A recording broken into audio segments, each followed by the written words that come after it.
Okay, so we're going to be looking at some of these common graphs. I didn't want you to have to graph these on your own, but these are graphs that I want you to have in mind as we go on to the next topic.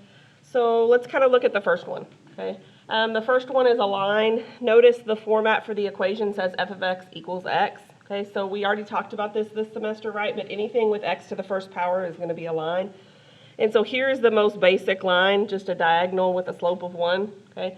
And then if we want to change the slope or something, then we might make it a little more complicated by putting numbers in there, okay?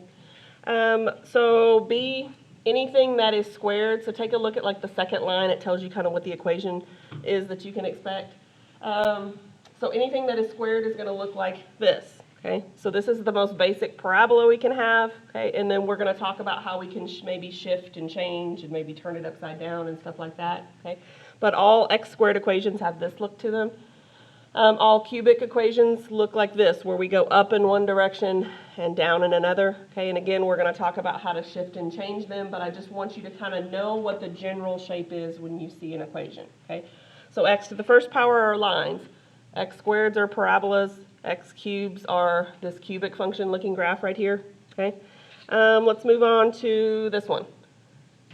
The square root graph, notice it kind of looks like a sideways half parabola, and that's exactly what it is actually, okay? And the reason, by the way, it's missing the bottom half is because we can't take the square roots of what kind of numbers? Negatives, right? So it's kind of like missing half of it, okay? And then notice, what do you notice about the cube root function? The cube root function looks an awful lot like what? The cube function, but what do you do with it? Kind of turn it sideways, right? So the cube root and the cube function are kind of partners, okay? They're actually inverses. And the square and the square root are also related. And then last but not least, an absolute value graph is really a collection of two lines, one going in the positive direction and one going in the negative direction. It is not a smooth curve like a parabola is. It literally looks like a V instead of a U, okay? So I want you to keep this handout kind of handy if you can put it in the seat beside you or something like that. But we're going to talk about knowing these kind of 6 basic graphs, then how can we change them in some way? Go ahead and come grab this handout. Okay, so this is going to be section 2.2.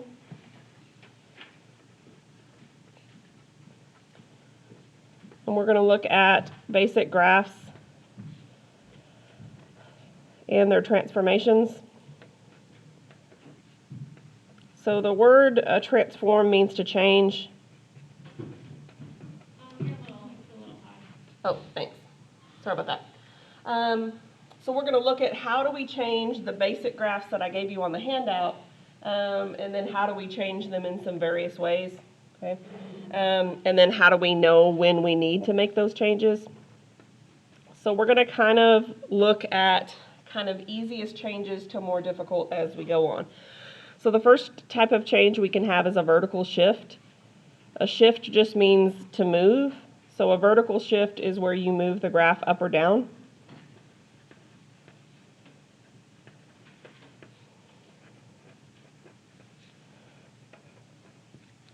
And the number that you're going to move it up or down by is known as C for constant, okay? And so here's how you're going to know that there needs to be a vertical shift. Whatever it is that you're dealing with, your function, is going to have a number added or subtracted at the end of it. Okay, so just to kind of explain that, C is going to be the number added or subtracted at the end of an equation.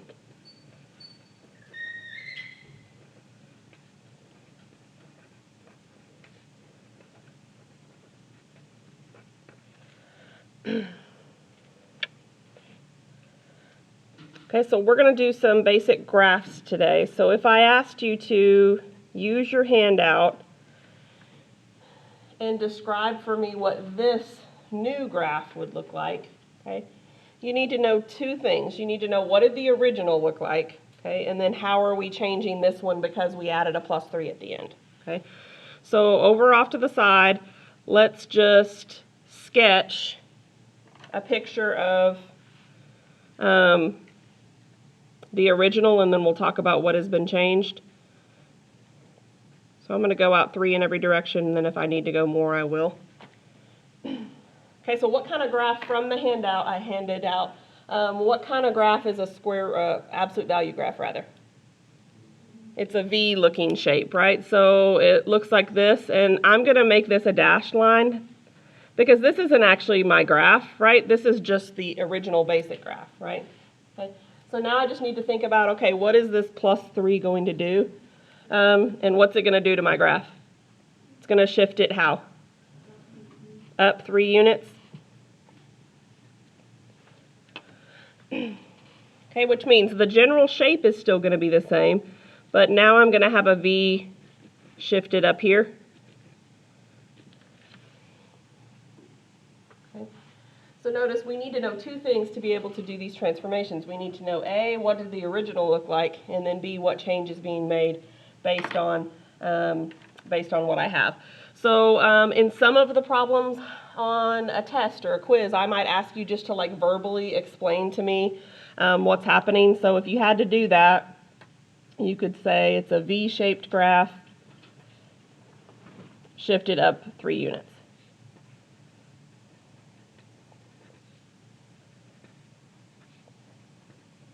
So when you get to your homework for this section, some of the questions will ask you to kind of give a verbal description of what's going on, and then other ones will actually ask you to graph using the graphing utility. So it'll have you use your mouse as a, I want a point here and I want the graph to look like this. And then sometimes it'll actually just have multiple choice options. Like here's a bunch of graphs, pick the one that would be the appropriate one. Okay, so that's how we know we need to do a vertical shift. So now let's talk about horizontal shifts. So a horizontal shift is going to move the graph left or right.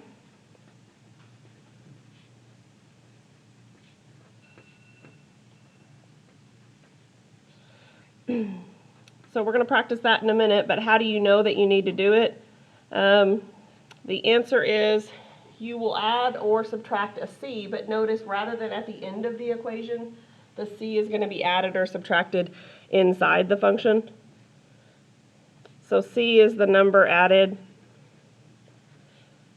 or subtracted within the function this time.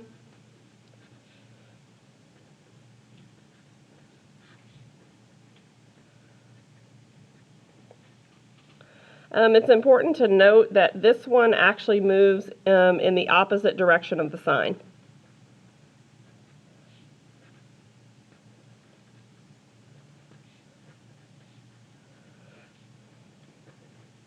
Okay, we'll talk about why in just a minute. But for now, just write that down, and then we're going to look at an example of this.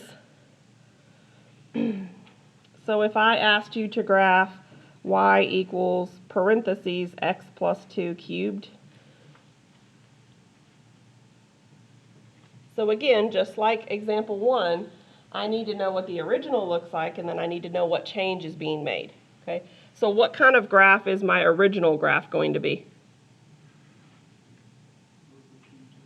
The cubic function, right? So I need to sketch that first. So the original cubic function looks like this. It curves up this way, and it curves down this way. Okay? But that's the graph for plain old x cubed, not parentheses x plus 2 cubed. Okay? So the trick here is that clearly we have a plus 2 on the inside, right? It's even inside of parentheses. So it's not the same as the vertical shift was in example 1. And we need to remember that it moves opposite in the way we might think, right? So which direction is it actually going to shift? Left 2 units. So the general shape is still going to be the same, but now it's going to curve just a little bit, shift it over. Okay, so notice the dashed line is the original, the solid line is our new graph. So if you had to explain this or describe it, you would say it's a cubic function graph shifted 2 to the left.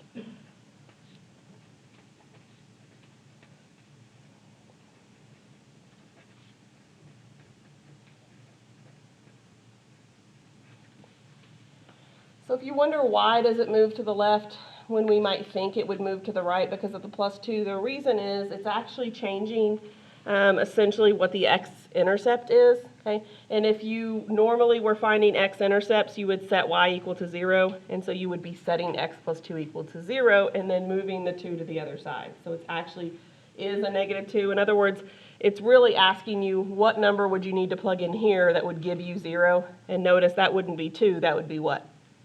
-2, okay? So if you want to know why, that's why, okay? Otherwise, you just need to remember that horizontal changes are kind of oddballs. They work in the opposite way, the way that you might think. Okay, so by the way, I could ask you a very similar question, but what if I changed this to a squared? What if everything else was the same, but I changed this to a squared? What would change?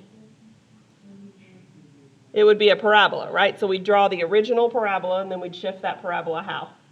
The same thing, 2 to the left, right? So you need to know what does the original look like and then what change is being made. Those are the two things you need to focus on when you're working on these. Okay, so the third type of change is an x-axis reflection. And so basically this just flips the graph over the x-axis, or turns it upside down, if you will. So how you know that you're going to need to perform this operation is that you will have a negative sign in front of your function, whatever it happens to be. So if you have a negative sign to the front of your function, then that's telling you that there needs to be a flip. So let's look at an example there, and then we'll describe it there. So what if I asked you to do negative x squared? So first things first,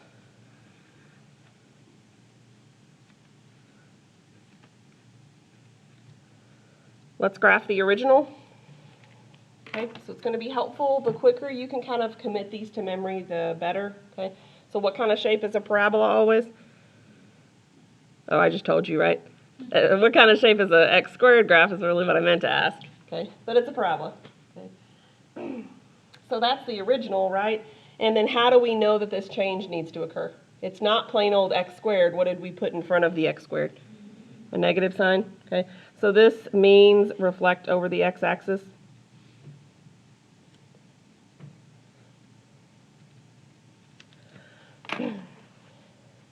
So if you had to describe this graph, you would say that it's a parabola reflected over the x-axis, or flipped over the x-axis if you want to describe it that way. But when you do your homework, they're going to use proper terminology, and the right word for it is actually reflected. Oh, we forgot to draw the new one though, right? So what would it look like? Yeah, it would literally just look like the same shape shifted upside down. Or reflected upside down, I mean.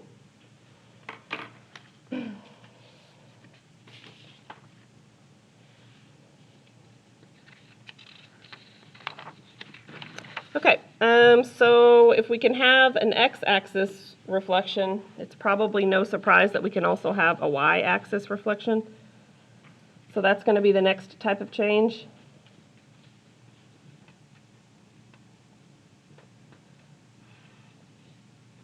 So a y-axis reflection flips the graph over the y-axis.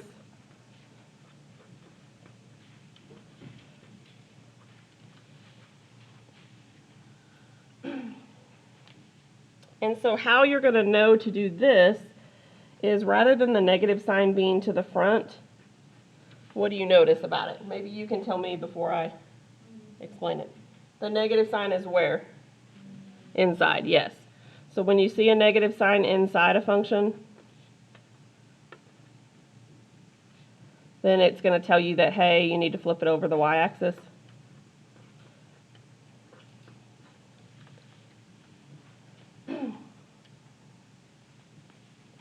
So I'm trying to make sure that I'm varying my examples here.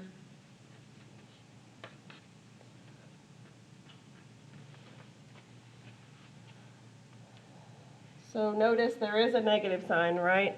and the negative sign is on the inside, okay? But before I worry about that, let's sketch my original. So do you remember how the cube root compared to the cubic? It was just on its side, yes. So it looks something like this. It curves this way and then this way.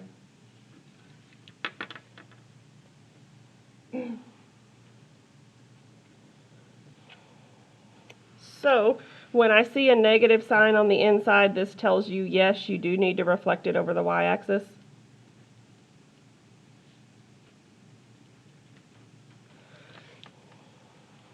So when you do this, if it's kind of looking like it could be in pieces, then just do a piece at a time. In other words, this piece that's going to the right is going to switch to doing what? Going to the left, so it's going to curve out this way. And then this piece that's going to the left is then going to curve to the right. Okay, so just to be clear, because this graph kind of crosses the original, this is the original, right? And this is the new graph.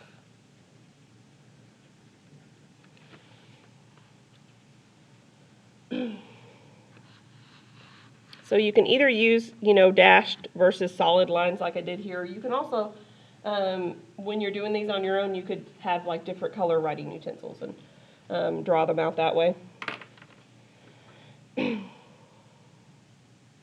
Okay, so I want to look at, there's actually two more types of changes, but I want to look at maybe a combination graph. And rather than actually sketch it, I just want you to describe for me what's happening.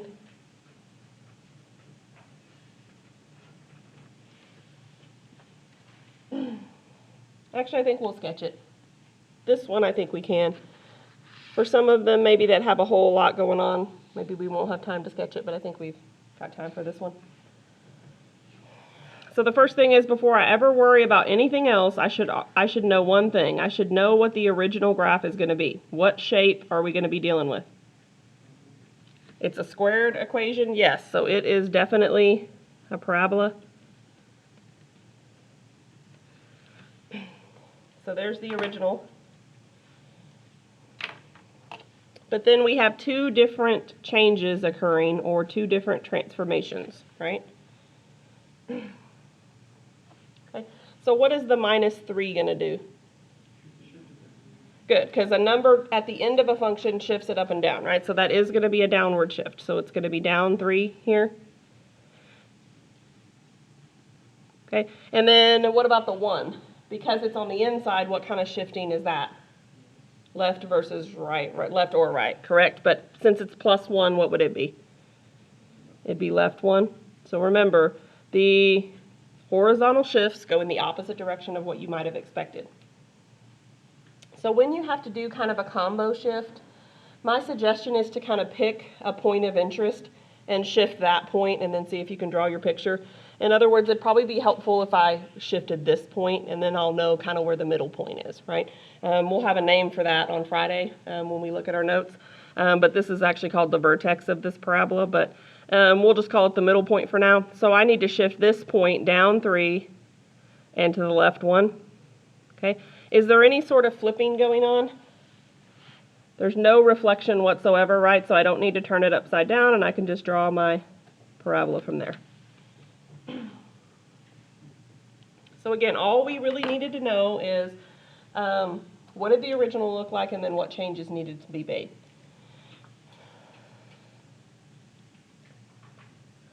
Okay, so we're going to look at another one, but I want to make sure that we can handle more than one change at a time. If there are reflections and shifts, reflect first. Okay. Otherwise, you can end up with a graph that doesn't look like it should. Okay. So let's do one that maybe has a reflection in there. In other words, flip the graph and then worry about moving it.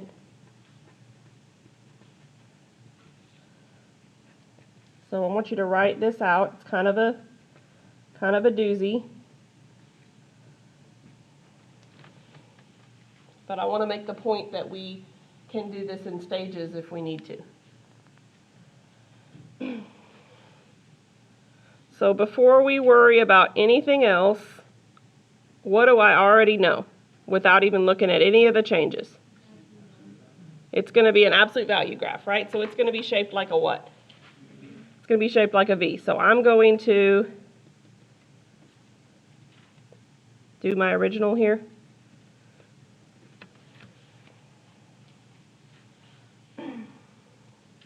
All right, so let's go through and talk about what changes are going to be made. Notice there are 3 adjustments or transformations that are occurring here. So what is this +1 at the end going to do? It's going to be up 1, right? Up 1 unit. What about a -2? Notice it's on the inside of that absolute value. So it's going to be not left, but what? Right? So it's going to be right 2. And then one last thing, I have a negative sign. Okay, how do you tell the difference between the 2 types of reflections? Whether it's in the front or where? On the inside. So where is this one? It's in the front, right? So what kind of reflection is that? That's an x-axis reflection.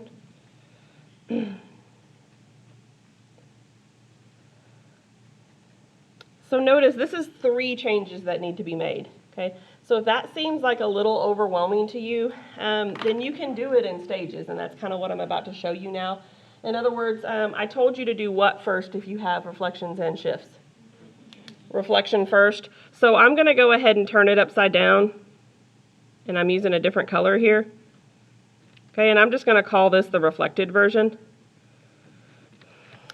So you can just do it all in one step, but if you're uncomfortable with that, sometimes it's helpful to do it in stages. But now that I reflected it, now what can I do? I just need to shift it how?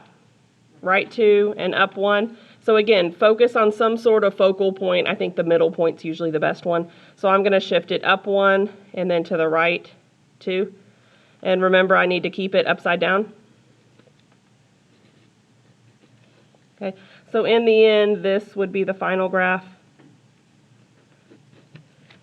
Okay. If you're comfortable with going straight from the original to the final, you don't have to have a middle point. I just think sometimes a middle stage might be a little easier to process.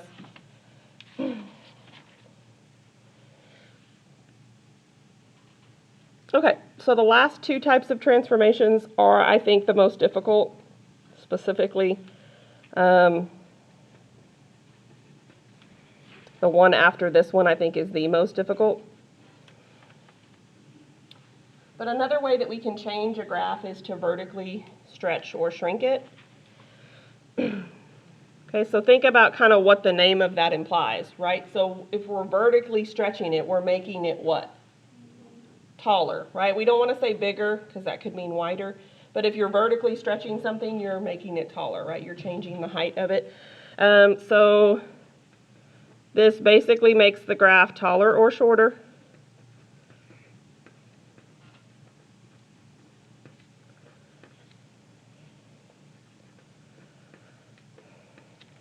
By a factor of C. Okay, so we'll look at how that looks, and then we'll look at an example. So if you see a constant being multiplied by the function, then that's indicating that we have a stretch or a vertical stretch or a shrink. So this looks like a number multiplied in the front of the function.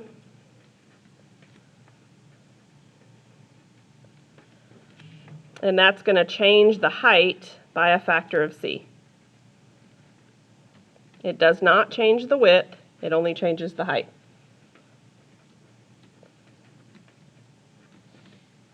And notice, like, the name of it is a vertical stretch or shrink, right? So it makes sense that it would only change the height if we're talking about vertically.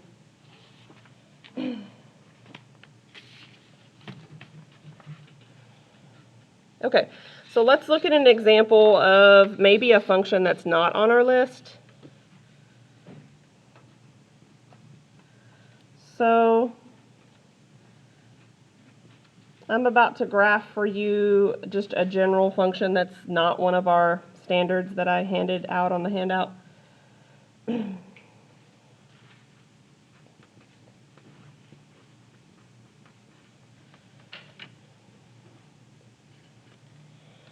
right, so first I need to show you what the original looks like.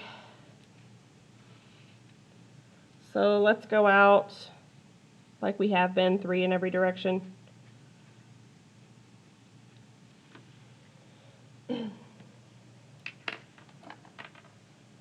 So I'm going to draw the original here. So it basically kind of looks like a trapezoid from geometry. I want you to put a point at -1, 2, and also at 1, 2, and make a little flat section.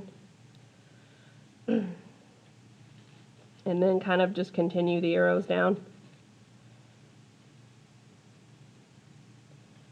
So this is the original plain old f of x.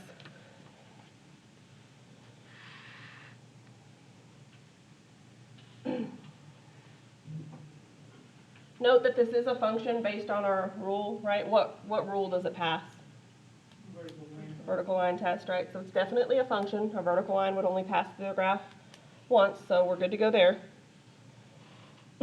So what we have to do is figure out what change are we being asked to make. Notice there's a 2 times our function f of x, okay? So what is the 2 trying to tell us to do? It's trying to tell us to vertical stretch by a factor of what? By a factor of 2?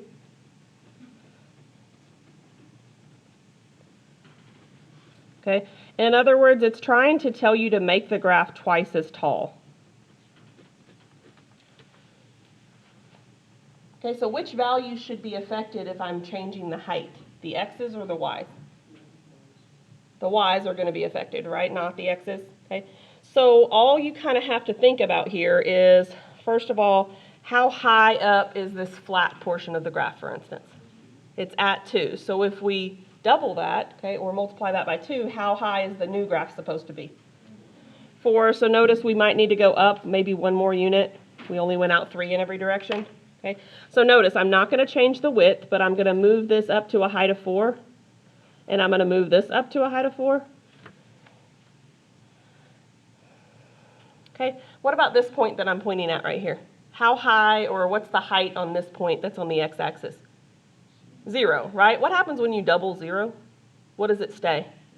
It stays 0, right? So this point doesn't change. It's still going to be a point for our new one, and so is this one. So our new graph is literally the same width, but what's true about it? It's just twice as tall, right? So let's kind of make that note. So note, only the height changed. Nothing else changed.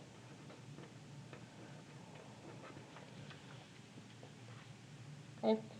So I don't want to do another one, but I just want you to kind of verbally think about it and maybe let me know if you know. How do you think this would be different if this would have been a 1/2? What would have been different? It would have been, instead of getting taller, we'd be getting what? Shorter, right? So a height of 2 would change to a height of what? What would be half of 2? 1, okay? So if you want to make it shorter or squattier, then this number would be a fraction, okay? So anytime you have a number being multiplied in the front of a function, it means just change the height, okay? What if it's a 4? What if it's 4 times f of x? Then you're going to make the height how many times taller? 4 times taller, okay? So it doesn't matter what that number is, just change the height by that factor. Okay, so the last type of shift, like I mentioned, is the most challenging. I like to think of it like this. Horizontal changes are always kind of the oddballs. Remember how our horizontal shifting worked in the opposite direction of the way that we might think? Well, this one's going to work in the opposite direction of the way we might think also. So horizontal stretch or shrink is a really fancy way of saying what? Instead of making the graph taller, what are we going to do with the graph? Make it wider or more narrow. I don't think narrower is a word. Maybe it is. But it makes the graph wider or more narrow.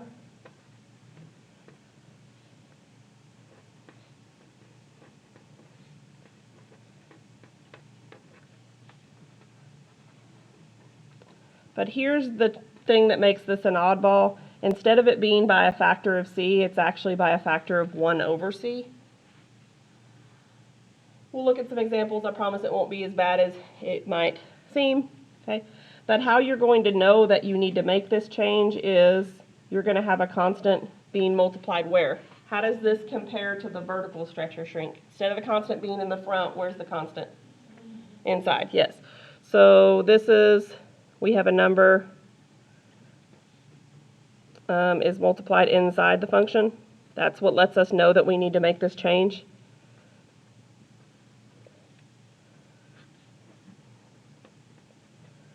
And it changes the width by a factor of 1 over c.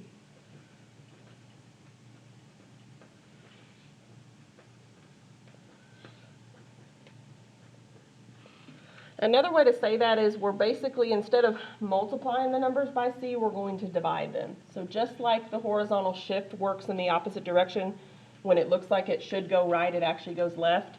This one's going to be much the same. So let's look at kind of a two-part example here.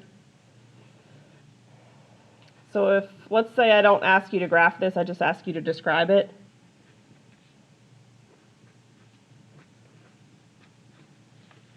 So first of all, how do you even know it's a horizontal stretch or shrink to begin with? Because you have a number being multiplied inside, right? That's what tells you that, okay?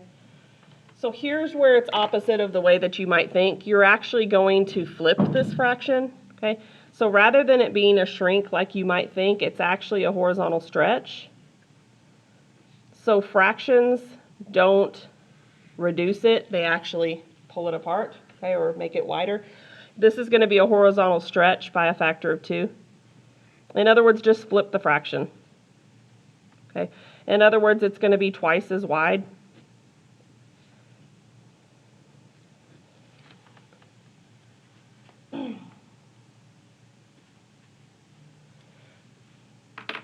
So let's do a secondary one. So what about when it's a whole number? So if it's f of 3x, again, remember that we know it's a horizontal stretch or shrink because it's a 3 times x on the inside as opposed to in the front. But horizontal changes are just the oddballs of the group, okay? So rather than be a stretch like you might imply or that you might assume, it's going to be a what? It's going to be a shrink. And it's going to be a shrink by a factor of 1/3.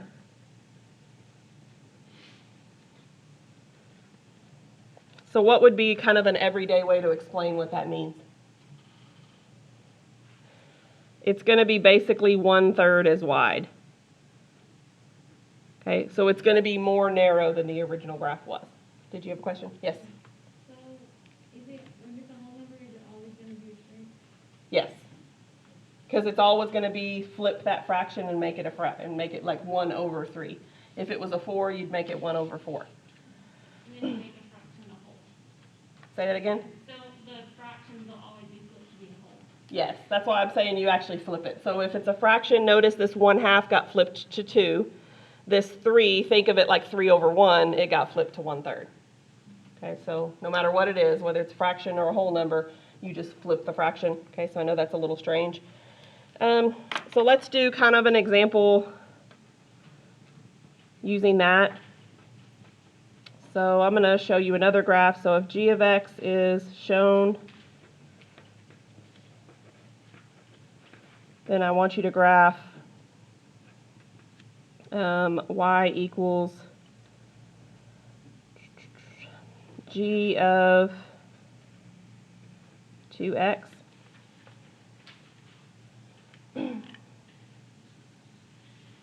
So first I need to show you what the g of x equation looks like.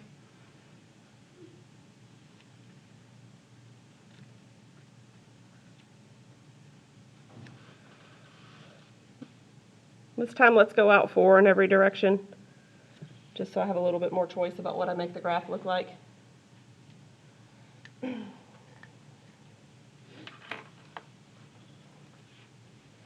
So here are the points that I want you to mark. I want you to mark 0, 3, -1, 3,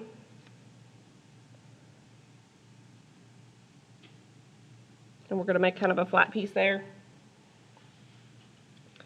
And then we're going to do something a little different. We're going to cross at -2 this way. And then over here, mark the point 2, 4 and kind of continue it on up this way.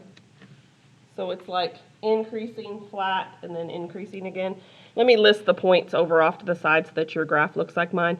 So here are the points you need to graph. -2, 0, -1, 3, 0, 3, and then 2, 4. So if you can graph those 4 points, then we'll connect them in that way. Yes? What if there's a negative in the, whenever you're changing them? If there's a negative, then that's actually 2 different kinds of shifts. That's the reflect over the y-axis and then a shrink or stretch, whatever. Okay?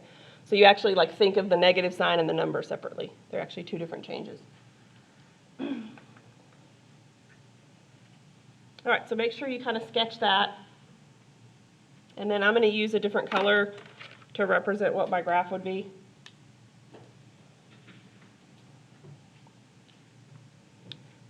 Okay, so notice this time I'm not changing how high up everything is. I'm changing what? How wide everything is, right? And I need to change the width by what according to this 2? It needs to be half as wide, right?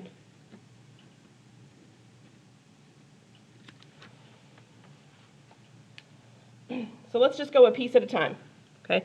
So I'm going to start here. So this one has a current x value of 2. So what would be half of that? 1. So this is going to be the same height, but I'm going to squeeze it in and make it a width of 1. What about this one? If the x value is 0 and you half that, what's it still going to remain? 0. Okay. This x value is at -1, so if I half that, where will it need to be?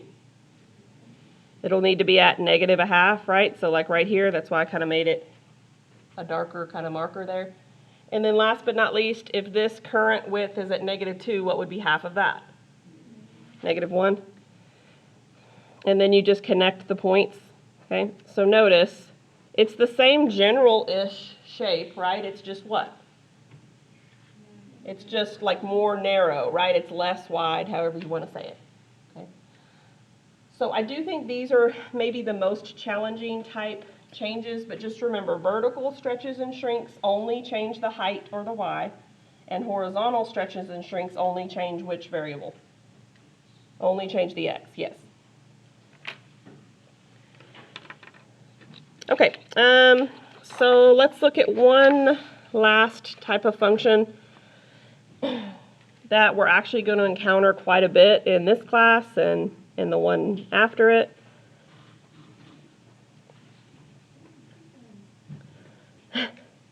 Never seen anyone get excited about that, so. But piecewise functions. Piecewise functions are just like what they sound. They're going to be functions in pieces. Okay. So basically, they are functions that are multiple patterns pieced together.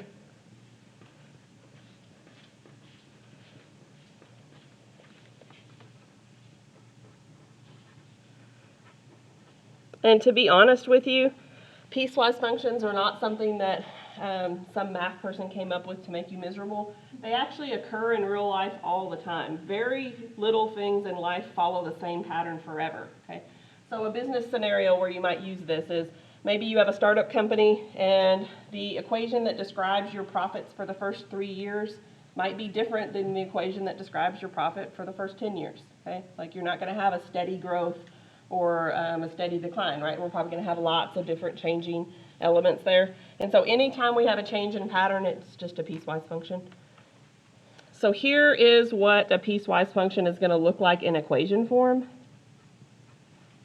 And then we're actually going to practice graphing this. So it's going to look like f of x or g of x or whatever our function notation is. And then there's going to be a curly brace implying that all of this stuff we're about to write is part of the function. Okay, so maybe I have this pattern, but I also have this pattern. So notice they're kind of stacked. There's two different patterns / equations. All right, so we're going to use the first pattern as long as x is less than 2. And then we're going to switch to the second pattern when x is greater than or equal to 2.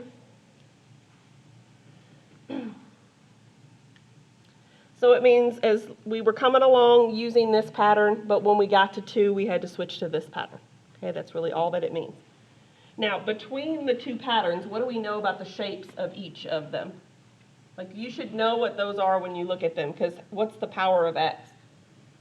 1. What did we say the shape would be if it was x to the first power? It's going to be a line, right? So this is going to be a line, and this is just a different line, okay? So we're going to talk about how we can graph this.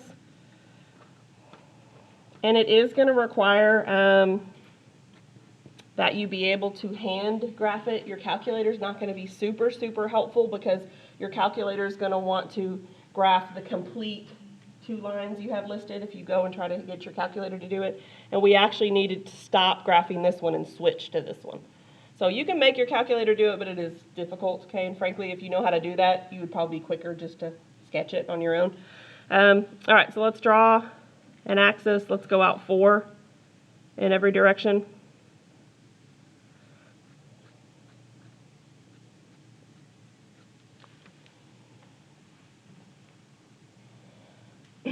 So what we're going to do is first we're going to notice some things about the graph. The fact that this is less than and not less than or equal to means that there's going to be an open circle here.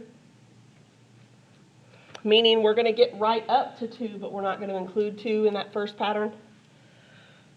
But notice this says greater than or equal to, so it is actually including the number 2, so this is going to be a closed circle. So anytime in algebra we're not sure how to graph something, we can always go to a failsafe here. So I'm going to do an XY chart, okay? But I'm actually going to do 2 different XY charts. Why do you think I might want to do that? How many patterns do I have represented? I have 2 patterns, right? So I'm going to do an XY chart for each of them. So I'm going to do one XY chart for the first pattern, and I'm going to do a second XY chart for the second pattern. So I'm allowed to pick any x's I want, and then I can plug them in to see what the paired y's would be. So I need to pick some things that are less than 2. Okay, so I'm going to pick maybe, what do y'all think? Maybe like -1, 0, and 1. Okay, I think that's what I heard. But I'm actually also going to pick 2. I'm going to put a star by that.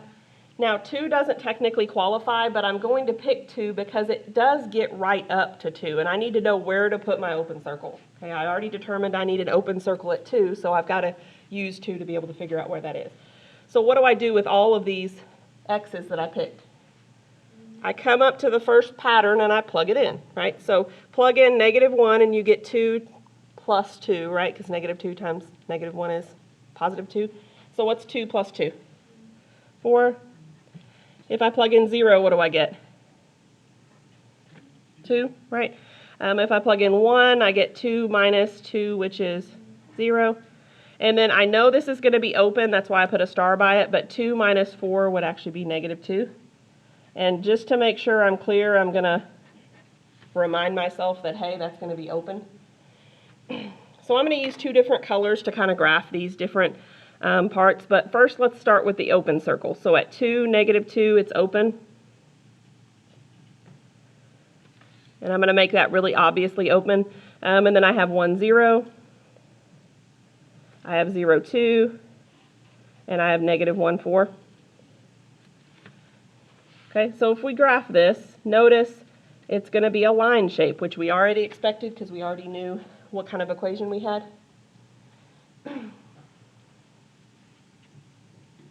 Okay, so that's the first half of the piecewise function, but I still need to go for the second half, right? So we will catch up with that next time. But we just need to pick things that are a little bit bigger than 2, so we're going to take 2 minutes to kind of finish that up next time. Okay. I'm going to go ahead and finish it on the video, but y'all can go ahead and pack up and go. So be looking for that email. Stop by and see me if you missed roll call so that I can make sure and count you here. So yeah, y'all can go ahead and go, and then we'll finish this next time. So I'm going to pick some things that are bigger than 2. So if we plug these in, we're going to get 0, 1, and 2. So I'm just going to use a different color here. So 2, 0, 3, 1, and 4, 2. And then notice we have our other line there.